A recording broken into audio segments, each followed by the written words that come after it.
Rio de জেনেরোতে ব্রাজিলের বিখ্যাত Copacabana সমুদ্র সৈকতে পপ আইডল ম্যাডোনার কনসার্ট দেখতে হাজির হয়েছিলেন প্রায় ১৬ লাখ মানুষ।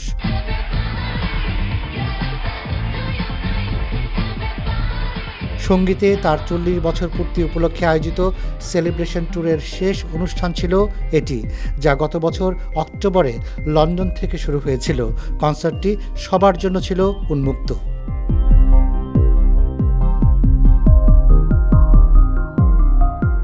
পারফরমেন্স শুরু হওয়ার সাথে সাথে ম্যাডোনা দর্শকদের উদ্দেশ্যে বলেন, রিও, আমরা বিশ্বের সবচেয়ে সুন্দর জায়গায় আছি। ৬৫ বছর বয়সী ম্যাডোনা শনিবার রাত ১০:৪৫ মঞ্চে ওঠেন। ২ ঘন্টারও বেশি সময় ধরে nothing really matters, like a prayer ও ভোগের মতো গান পরিবেশন করে শ্রোতাদের মাতিয়ে রাখেন এবং এক পর্যায়ে তার সাথে মঞ্চে যোগ দেন ব্রাজিলিয়ান গায়িকা আনিতা।